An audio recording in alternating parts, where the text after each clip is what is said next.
እንደሚመጣበት በሽታ እንደሚመጣበት ምክንያቱም የሰዎቹ ጥያቄ የሚያመላክተው ሰው ኃጢአት ሲሰራ በደል ሲሰራ ክፋት ሲያደርግ ከማን ጋር ሲጣላ ከእግዚአብሔር ጋር ሳይስማማ ሲቀር ምን ሊመጣበት ይችላል?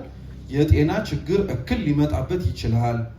ስለዚህ ሁሉም በሽታ ግን እና ሁሉም የጤና መታወክ ግን ከሰይጣን ጋር ከመጣመር ከእግዚአብሔር ጋር ከመለያየት የሚገኝ አይደለም። ለዛ ነው ቅዱስ ባስልዮስ ህመሞቹ ሁሉ የሚመጡባቸው መንገዶች አንድ አይነት አይደሉም። አንዳንዶች ህመሞች የሚመጡት ለማስተካከያ ነው አለ። አሁን ህይወታችን ላይ በአብዛኞቻችን በስጋ ቆመን እንራመድ እንጂ ውስጣችንን የሚያላውሰንና ጤና የሚነሳን ነገር የለም። እኒህ ጤና የሚነሱን ነገሮች በሙሉ ማስተካከያዎች ናቸው። እንዲህ አይነት ጤና ነስተውን ሰላም የሚነሱን ነገሮች በሙሉ ከሰይጣን የሚመጡ ብቻ አይደሉም። እግዚአብሔር እኒህን ነገሮች የሚያመጣብን ውስጣችን እንዲስተካከል ሊያደርገው ስለሚችል ነው።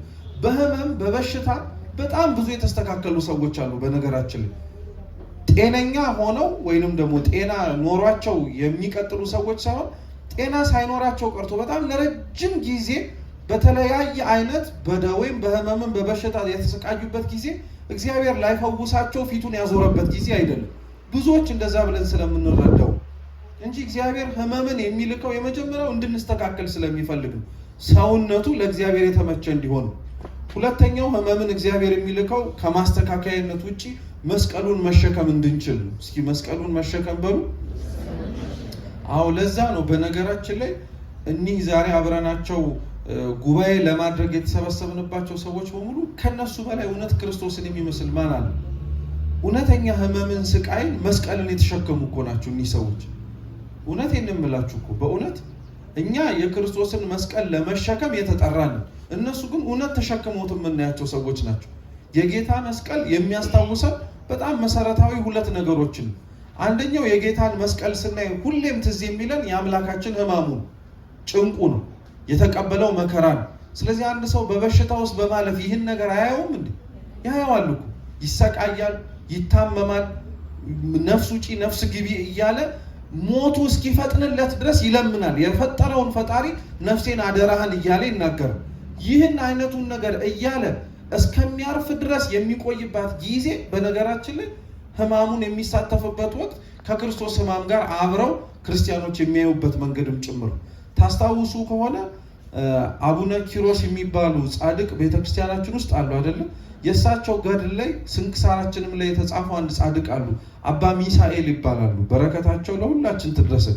እኚህ ጻድቅ አባ ኪሮስ ወደ ገዳም በረከት ለማግኘት በሄዱበት ወቅት ላይ ሰው ከረሳቸው ከዘነጋቸው ማንነታቸውን ራሱ ማን ነበሩ እስኪባል ደረጃ የተረሱ ሰው ነበሩ እና አቡነ ኪሮስ ወደዛ ቦታ ግን ሲመጡ የእሳቸውን ህይወትና የእሳቸውን ዝና ሰምተው ስለመጡ ገዳም ቦታ ውስጥ ቦታ ተሰጥቷቸው ረፍ ሲባል አይ መቃብር ቦታ ውስጥ አርፋለሁ አሉ እና ቦታው ላይ የነበሩ ሰዎች መቃብር ቦታ ውስጥ እንዳይገቡ የፈለጉት አባ ሚሳኤል የሚባሉ ሰው ካያቸው ከ10 ዓመት በላይ የሆነ ሰው ነበሩ። እየሰማችሁ ነው? ከ10 ዓመት በላይ የሆኑ ሰው ናቸው እና አይ ከዛ ከምታድሩ እዛ ገብተው ቢተኙ በፍጹም መቃብር ቤት ውስጥ ነው የማድረው እና መቃብር ቤቱ ሲከፈት አባ ሚሳኤል አንድ አልጋ ላይ በጣም ለረጅም ዓመት ተኝቷል። እንዲህ እንኳን ሳይሉ ማለት ነው እና ጀርባቸው ተልጧል፣ ሰውነታቸው በሙሉ ሻግቷል። በጣም ነው የሚያሳዝኑት እና ሌላው ሰው በሙሉ ያያቸው የነበሩት እኚህን አባት ታማሚ በነበረበት መነጽር ነው እና አቡነ ኪሮስ ግን በፍጹም ከሳቸው ጋር ነው መሆን የምፈልገዋል እና እኚህ ጻድቅ ጋር ገብቶ ሲጠይቋቸው እንዴት ቻሉት ይህንን ሁሉ ዓመት በዚህ አይነት በሽታ ሳይነሱ ሰው ሳያዩት? ደግሞ በነገራችን ላይ በሽታ የሚከፋው እናንተ ስትታመሙ አይደለም፣ የሚያያችሁ ሰው ስታጡ እሱ ነው በሽታን በጣም ጽኑ የሚያደርገው። መጻጉዕም በጣም ያመመው 38 ዓመት አልጋው ላይ መተኛቱ ይመስላችኋል?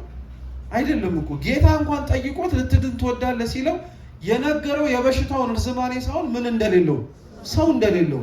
ሰው ማጣትን የመሰለ ትልቅ ህመም የለም ማለት ነው። ሰው ማጣትን የመሰለ ትልቅ ህመም የለም። እኚህም ጻድቅ በጣም የፈተናቸው ትልቁ ነገር ቢኖር መስቀላቸውን እየተሸከሙ ስቃዩ ይበልጥ ውስጣቸውን ህሊናቸውን እንዲሰራስራቸው ያደረገው የተኙባቸው የአልጋ ውስጥ የተቀመጡባቸው ረጅም ጊዜ አይደለም፣ ሰው ስላጡ ነበር እና በጣም ደንቋቸው እንዴት ያንን ሁሉ ያክል ጊዜ ታዲያ ቻሉት ሲባል ኋላ በራስጌና በግርጌ ግን ሰው ቢረሳቸው እግዚአብሔር አልረሳቸውምና ሚካኤልና ገብርኤል ለመሸፈን ክንፋቸውን በጣም አድርገው ይፋጠኑ ነበር እና አባ ሚካኤል የነበራቸውን ጽድቅ ሲያዩ አቡነ ኪሮስ በጣም ተደነቁ ይላል ገድላቸው። በረከታቸው ለሁላችን ትድረስ። ለዛ ነው ታማሚ ሰው የክርስቶስን መስቀል የሚሸከም። ትዝ የሚላችሁም ከሆነ ጌታ መስቀል ላይ ሲሰቀል ከታች ከምድር ላይ ሆነው የሚያለቅሱለት የሚያነቡለት እንደነበሩ ሁሉ የእርሱን እርቃኑን ለመሸፈን በላይ በሰማያት የሚያበሩ የሆኑት ሕዋሳት በሙሉ ወይንም ደግሞ ፍጥረታት በሙሉ ጨለማቸውን እንደነሱት ደሙ ደግሞ መሬት ላይ እንዳይነጥብ ደግሞ ምኖችም ጭምር ነበሩ፣ መላእክት አልነበሩ ዙሪያው ላይ። ስለዚህ ታማሚ ሰው የክርስቶስን መስቀል የሚሸከም ነው ሲባል መላእክት አይታጡም ማለት ነው። አሁን ችግሩ በዚህ ዘመን ላይ ያለ ብዙ በስጋ ደዌ የታመመ በተለያየ ችግር ውስጥ ያለ ሰው እግዚአብሔር እንደሚጎበኘው እናምናለን። የእግዚአብሔር አርአያና ምሳሌን ገንዘብ ያደረግን ሰዎች ግን አንጎበኛቸው። ማን ይጎበኛቸዋል ብለን የምንተዋቸው? እግዚአብሔር በሰው እንደሚጎበኝ ግን ዘነጋችሁት? እግዚአብሔር በሰው እኮ ያያል። በሰው አይኖች ውስጥ ይሰማል። በሰው አይኖች ውስጥ ያያል። በሰው ጆሮ ውስጥ ይሰማል። እና መጻጉዕን በጣም ያመው የነበረው ህመም እሱ ዛሬም ላይ ያሉ በጣም ብዙ እንደኛ የታመሙ ቆመው ይራመዱ እንጂ ተቀምጠውም ጭምር ያሉም ጭምር በጣም የሚጨንቃቸውና በጣም የሚያሳስባቸው ነገር ቢኖር ሰው አለመኖራቸው እና የሰውን አንድ ቦታ ላይ መገኘት የሰውን አንድ ቦታ ላይ ተገኝቶ ሰዎችን መጎብኘትን እንደ ቀላል ነገር እንዳትመለከቱ። አንደኛው እሱ። ስለዚህ 38 ዓመት ሙሉ የተኛ አንድ ድውይ የታመመ ሰው አገኘ። ጌታችን ኢየሱስ ክርስቶስም የተኛውን ያንን መጻጉዕን ልትድን ትወዳለህ አለው። ሰው የለኝም እንጂ መዳንማ እፈልጋለሁ አለው። ጌታችንም እንደሰማችሁት አልጋህን ይዘህ ሂድ አለ። ይሄ አንደኛው ሲታይ ስለ ህመምተኞች የሚነገረው ታሪክ ነው። ውስጡ ግን ምስጢሩ የመጻጉዕን ምን መሰላችሁ? መጻጉዕ የሰው ልጆች ሁሉ ምሳሌ ነው። መጻጉዕ የሰው ልጆች በሙሉ ምሳሌ ነው። መጻጉዕ እንደታመመው ሰው የለኝም ብሎ ሲያጉረመርም እንደነበረው ሁሉ እኛም በነገራችን ላይ አምላክ ሰው እስከሚሆን ድረስ ሰው አልነበረም። ነቢያት ሊያድኑን አልቻሉም። ወደ ሰዎች ይላኩ የነበሩ እልፍ አእላፍ መላእክትም ሊታደጉን አልቻሉም። እኛም አምላክ ሰው ሆኖ በመስቀል ላይ ሞቶ የእኛን ሞት ወስዶ የእርሱን ህይወት እስኪሰጠን ድረስ ምን አልነበረም? ሰው አልነበረም። አሁንም ድረስ ሰው የሚሰቃየውና የሚታመመው እውነት ሰው ብቻ አጥቶ ይመስላችኋል? ሰው የሆነውን እግዚአብሔርንም ጭምር ስላጣ ነው። ህመም የሚከፋው ያኔ ነው። ህመም በጣም የሚያስጨክነውና ምን አለ በሞትኩኝ የሚያሰኘው ሰው ስታጡ ብቻ ሳይሆን ሰው የሆነውን አምላካችሁንም ጭምር ስታጡት ነው። አባ ሚካኤል ያንን ሁሉ ዓመት የተሰቃዩትና ስቃዩን ችለውት የተቀመጡት ሰው ባይኖራቸው ማን ስለነበረላቸው? እግዚአብሔር ስለነበራቸው። አሁን እውነት እየታመምን ያለናቸው ማንኛውም አይነት በሽታ ውስጥ ብቻችንን እየታመምን እንደሆነ ታውቃላችሁ? ያለ እግዚአብሔር እኮ ነው አብዛኞቻችን እየታመምንም ለመፈወስም ጭምርም እየሞከርንም ጭምር ያለን። ለዛ ነው መጻጉዕ የሰው ልጆች ሁሉ ምሳሌ ነው። የመጻጉዕ በሽታ የኛ በሽታ ነው። መጻጉዕ የተናገረው ሰው የለኝም ብሎ የተናገረውም አቤቱታ እኛም የምናቀርበው። መጻጉዕ ይድንበት የነበረው ይፈወስበታል ተብሎ ሲነገር የነበረው ደግሞ የቤተ ሳይዳ ውሃ ነው አይደለም? የቤተ ሳይዳ ውሃ ላይ ግን ውሃው ብቻ ነው የሚፈውሰው ወይስ የማን መልአክ ሲወርድ? የእግዚአብሔር መልአክ ሲወርድ ነው። ይወርድ የነበረው የእግዚአብሔር መልአክ ደግሞ የአምላካችን የመድኃኒታችን የኢየሱስ ክርስቶስ ምሳሌ ነው። እንዴት ነው የእግዚአብሔር መልአክ የእግዚአብሔር ልጅ ሊመስል የሚችለው ትሉ እንደሆነ ይሄ በመጻጉዕ ታሪክ የተጀመረ አይደለም። ኦሪት ዘጸአት ምዕራፍ 3 ላይ ታስታውሳላችሁ። ሙሴ ወደ ዕፀ ጳጦሷ በቀረበ ጊዜ ላይ ቤት ገብታችሁ አንብቡት። መጽሐፉ መናገር የሚጀምረው የእግዚአብሔርን መልአክ በዕፀ ጳጦሱ ላይ ሆኖ ሊያናግረው ጀመረን የሚል። ከዛ ትንሽ ወረድ ብላችሁ ግን ስታነቡት የእግዚአብሔር መልአክ ተብሎ ያናግረው የነበረው ዳያሎግ ወይንም ደግሞ ንግግሩ ወደ ምን ይለወጣል? ወደ እግዚአብሔር ይለወጣል። እና አባቶቻችን ሲያስረዱ የእግዚአብሔር መልአክ የሚባለው ራሱ የአምላካችን የመድኃኒታችን ኢየሱስ ክርስቶስ በኋላ ላይ ሰው የመሆኑ ምስጢር ነው ይላሉ። ግን በዛ እንኳን ባንመለከተው መልአክ ማለት የተላከ ማለት ነው። የተሰደደ ፍንው ለአንድ ዓላማ የወጣ ማለት ነው። አምላካችንስ የተላከ ነው አይደለም? ከአብ ተልኬ የወጣው እውነተኛ መንፈስ እኔ ነኝ፣ የእግዚአብሔር ልጅ እኔ ነኝ እያለ ይናገራል አይናገርም? ስለዚህ ወርዶ ውሃውን ሲያማታው የነበረው በጅማሬው የእግዚአብሔር መልአክ ይሁን እንጂ በፍጻሜው ማን ነው ማለት ነው? ራሱ እውነተኛ ፈውስና እውነተኛ ጤናማነትን ይሰጥ የነበረው ጌታችን ኢየሱስ ክርስቶስ። ስለዚህ ክርስቶስ የወረደው ነው። ያማታው ውሃ ጥምቀት ነው ወይንም ደግሞ ልንድንበት የምንችልበት ፈውስ የሚሰጥበት መንገድ ነው። ድውያኖቹ እኛ ነን። የታመምንበት በሽታ ግን የሁላችንም ይለያያል። የታመምንበት በሽታ የሁሉም ይለያይ እንጂ ሊያድነን የሚችለውና የምንፈወስበት አንዱ መንፈስ ግን እግዚአብሔር ተመሳሳይ። አንዱ ልታውቁት የሚያስፈልገው ነገር ይህ ነው። በመጨረሻም እንድታውቁት የሚያስፈልገው ነገር ደግሞ ምንድነው? የመጻጉዕን በሽታ ትንሽ እንኳን በጥቂቱ እንድታዩት ያስፈልጋል። መጻጉዕ እንደምታውቁት 38 ዓመት ሙሉ አልጋ ላይ ተኝቷል ማለት ተነስቶ የሚራመድበት ምን የለውም ማለት ነው፣ እግር የለውም ማለት ነው። ወይንም ደግሞ እግሩ ተነስቶ ለመራመድ ጤናማ አልነበረም ማለት ነው። ለዛ ነው ጤናማነቱን ለማጣየቅ ሲል ጌታችን ምንህን ተሸክመ ሂድ ነው ያለው። የሚሸከመው አልጋውን እጁ ብቻ ነው ወይስ እግሩም ጭምር? እግሩም ጭምር እኮ ነው። እግሩ መሸከም ካልቻለ እጆቹ ቢያነሱት ምን ዋጋ? ምንም ዋጋ የለው። የመጻጉዕ ግን እውነተኛ በሽታ ይላሉ ሊቃውንተ ቤተ ክርስቲያን ያልተፈወሰ በሽታ ነው ይላሉ። እስኪ ያልተፈወሰ በሽታ በሉ። አዎ መጻጉዕን አሁን ልጠይቃችሁ፣ ከነበረበት ድዊ ወይም ነው በሽታ ድኗል አልዳንም? ድኗል አልዳንም? መልሱ ምን መሰላችሁ? ድኗልም አልዳነምም ጭምር። የዳነውና ያልዳነውን ተመልከቱት። መጻጉዕ ድኗል የምንለው 38 ዓመት ከተኛበት አልጋ ተነስቶ ምኑን ስለተሸከመው ራሱ አልጋውን ነው። አልዳነም የምንለው ደግሞ ምን መሰላችሁ? የመጻጉዕ እውነተኛ በሽታው እግሩ አልነበረም፣ ልቡ ነበር። ልክ ካዳነው በኋላ ቁጥር 10 ጀምሮ ስታነቡት ይወጣና አልጋውን ተሸክሞ የሄደበት ዕለት ሰንበት ስለሆነ ፈሪሳውያን ያገኙታል እና ፈሪሳውያን ይጠይቁታል። ለምንድን ነው በሰንበት ምንህን የተሸከምከው ይሉታል። አልጋህን የተሸከም ሲሉት ያዳነኝ እርሱ ተሸከም ብሎኝ ነው አላቸው። ማን ያዳነ ሲሉት ያዳነውንም አላወቀው። ይሄ እሺ ምናልባት ምንድነው ጉጉት ነው፣ ደስታ ነው፣ ኤክሳይትመንት ነው እንበለው። ሰው ሲፈወስ ወይም ደግሞ የፈለገውን ሲያገኝ የሰጠውንም እጅ ሊረሳ ይችላል። ግን ማን ያዳነ ማን የፈወሰ ሲባል ተመልሶ የሰጠውን እጅ ወደ መፈለግ ይመጣል። መጻጉዕ ችግሩ አሁንም ይሄ አይደለም። ተመልሶ ሄደና ያዳነው ክርስቶስ ቤተ መቅደስ ውስጥ ቆሞ ሲናገር ደግሞ አገኙ እና ሲያስተምር ከሰማው በኋላ መጻጉዕን ለይቶ ጠራውና ከዚህ የባሰ እንዳይመጣብህ ድጋሚ ምን እንዳታርገው እንዳትበድላል። የዚህን ጊዜ መጻጉዕ ተመልሶ ወደ ከሳሾች ወደ ፈሪሳውያን ሄደና ያዳነኝ እርሱ ነው ብሎ ማንን መልሶ ከሰሰው? አዎ የደዊ ነው አልዳነም የምንለው መጻጉዕ ለዚህ ነው። ልቡ እውነተኛ ጤናማነት የሌለው ልቡ እውነተኛ እንደ ስጋው ያልተፈወሰ ሰው ምንም ስጋው ቆሞ ይሄድ እንጂ ልቡ በሽተኛ። አብዛኞቻችን እግዚአብሔር በነገራችን ላይ በጤና እንዲጠብቀን መለመን ያለብን በስጋችን ብቻ አይደለም ውስጣችንንም ጭምር። የውስጥ በሽታ ከውጭ ስለሚከፋ አብዛኞቻችን ታመው ለመጎብኘት እንደመጣንላቸው እንዲህ አይነት ሰዎች ታማሚዎች አይደላችሁም ተብለን ቆመን ተራመድን እንጂ እውነተኛ ጤና የሌለን ሰዎች እኛው ቆመን የምንራመድ ውስጣችን በጣም ብዙ የታመመ ነገር ስላለው። የመጻጉዕ አይነት ጠባይ የለብንም ስትላላችሁኝ እውነት ያዳነንን እናውቀዋለን።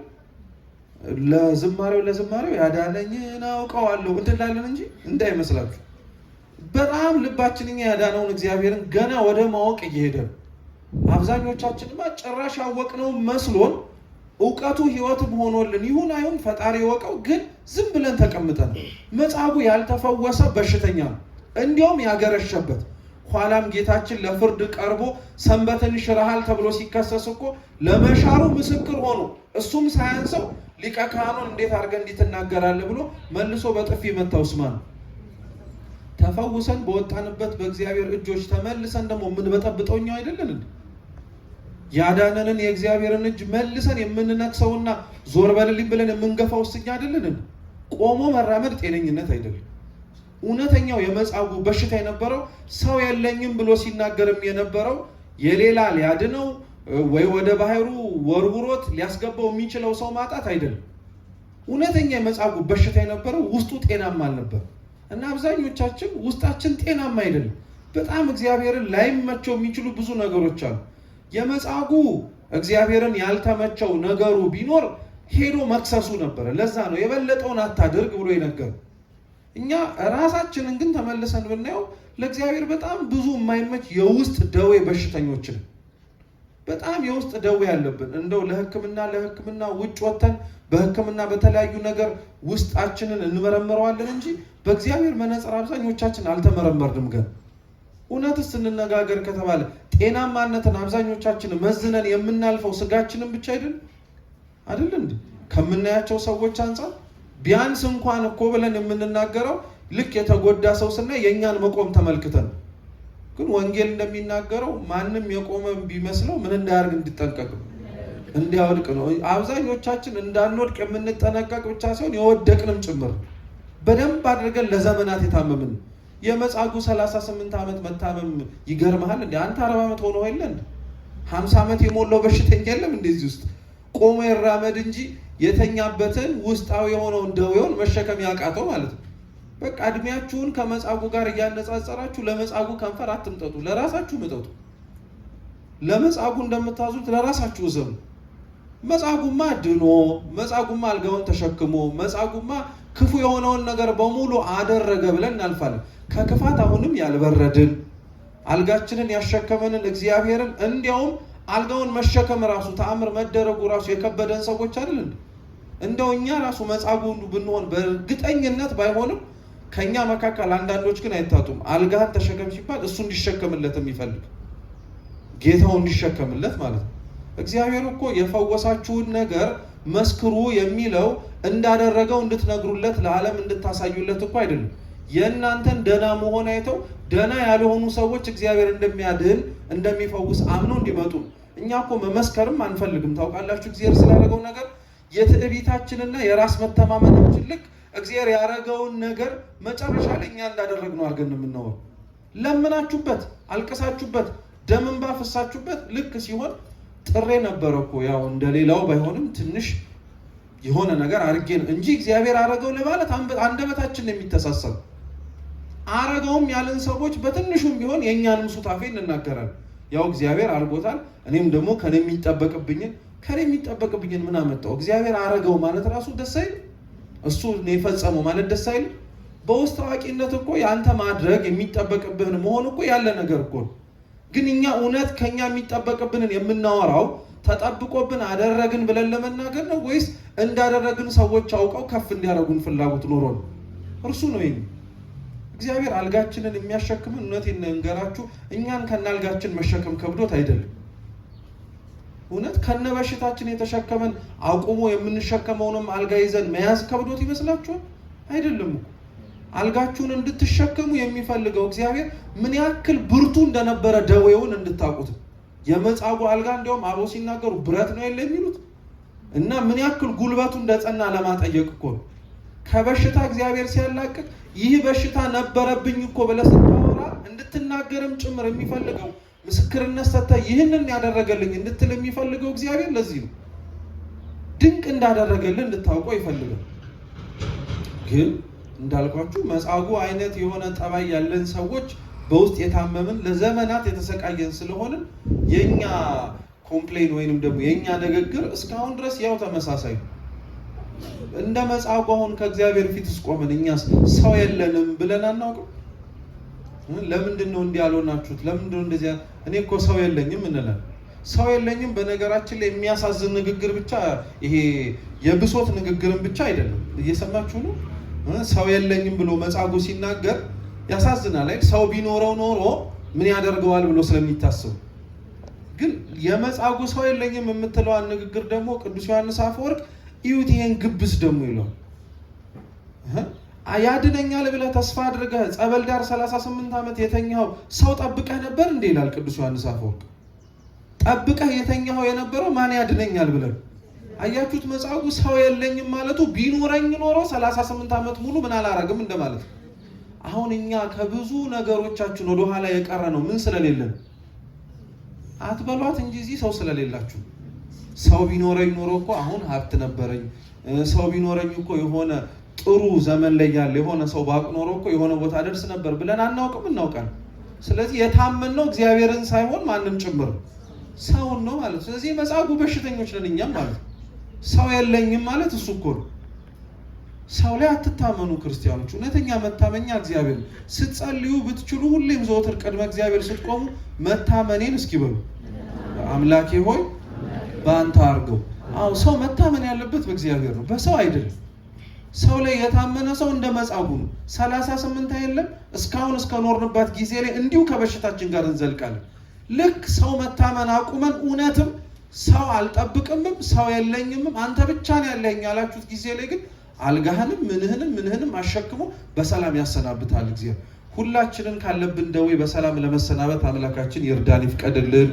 ያስተማረን አምላካችን ልዑል እግዚአብሔር ስሙ የተመሰገነ ይሁን። በተማርነው ፍሬ